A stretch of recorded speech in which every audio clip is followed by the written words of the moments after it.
There's a rule this town follows that nobody talks about openly. Children survive. Victor survived. He was a boy when the monsters came and slaughtered everyone around him. He's the only one left from that generation, still alive, still in the town, still drawing pictures. That turned out to be true.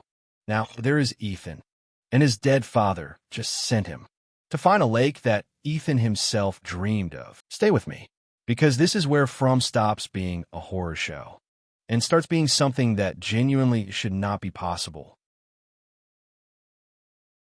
Let's start with what Jade told Boyd in episode 2.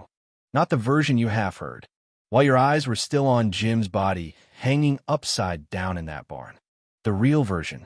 Jade's theory, the one Boyd didn't push back on, which matters because Boyd pushes back on everything, is that the township runs on a cycle, a loop. And inside that loop, certain people are reincarnated, not metaphorically, literally.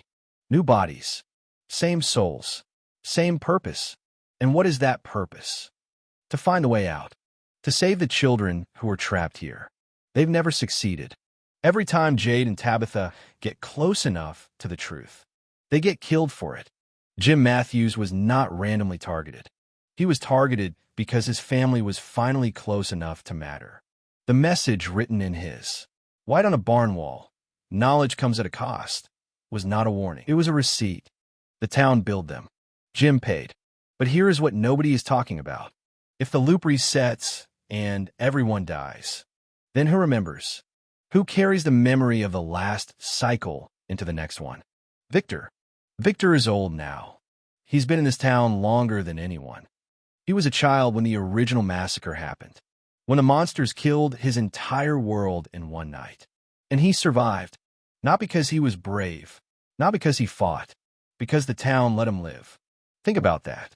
Every adult died. Every person with knowledge, with agency, with the ability to understand what was happening, gone. But the boy with the drawings? The boy who didn't fully understand? He stayed. Now look at Ethan. Ethan is a child. Ethan has been having visions and dreams since season 1 that adults dismissed as hallucinations.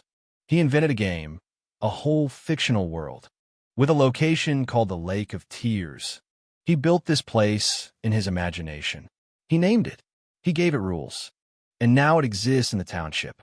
His dead father appeared to him outside the wrecked RV and gave him one instruction: find the Lake of Tears. Not Jade, not Tabitha, not Julie. Ethan, the child. I need you to hold a question in your mind for the rest of this video. Why does the town respond to what children dream? Let's start with what Ethan pointed out himself in episode 3, and it's the most important line of the season so far. He told Jade, Tabitha thought the red boulders were a figment of her imagination. They turn out to be a real artifact in the township. The township does not just trap people. It imports things from the minds of the people inside it. If that's true, and the show is now confirming it is, then Ethan's Lake of Tears is not a coincidence. His dream created something real. Or worse, something in the township used his dream as a blueprint. So what is the Lake of Tears actually for? Here's the theory, and this is where it gets cold.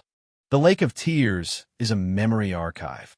Every version of every person who has ever been trapped in this town, every reincarnated soul, every failed escape attempt, every person who got close to the truth and was killed for it, is stored there, not as documents, not as recordings, as ghosts, as experience, as the residue of every loop that came before.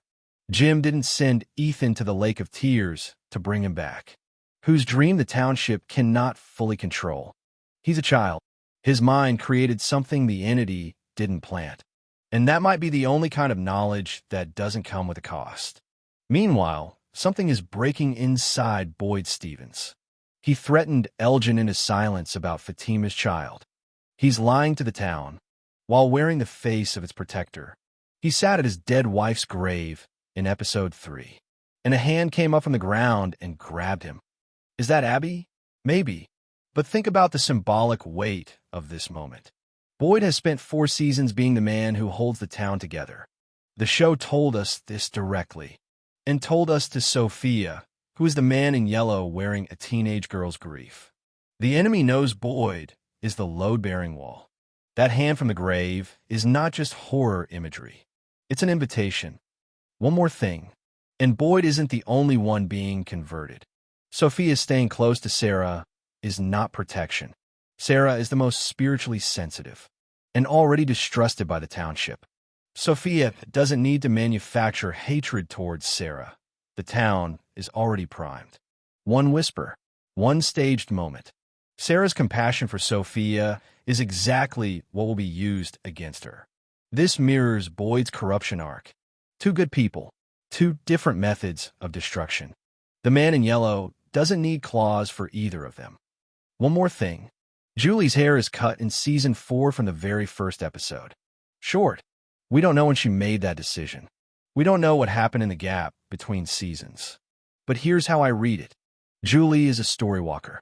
She moves through the past without the ability to change anything. She is fundamentally a witness with no agency in time. Cutting her hair is the one act that was entirely hers. In a loop that controls everything, memory, identity, reincarnation, even imagination, Julie made a choice about her own body that nobody scripted. That's not just character development. That might be the show telling us. Julie is the first person in the history of this loop who is genuinely free in a way the entity cannot predict, which makes her the most dangerous person in the township, and the most likely to die for it. The Lake of Tears doesn't have a location yet. Ethan is still looking, but one thing keeps coming back to me. Victor has a drawing of it. He drew it before Ethan told him what it was, before Ethan described it. Victor already knew, which means Victor has been to the Lake of Tears before, in another body, in another life, in another cycle that reset and left him as the only survivor. He just doesn't remember. Yet, next video, we're going deeper into the woods. Make sure you're subscribed so you don't miss it when it drops. And I want to know, do you believe this theory or is it completely cap? Drop it in the comments. Until then, do not go into the woods.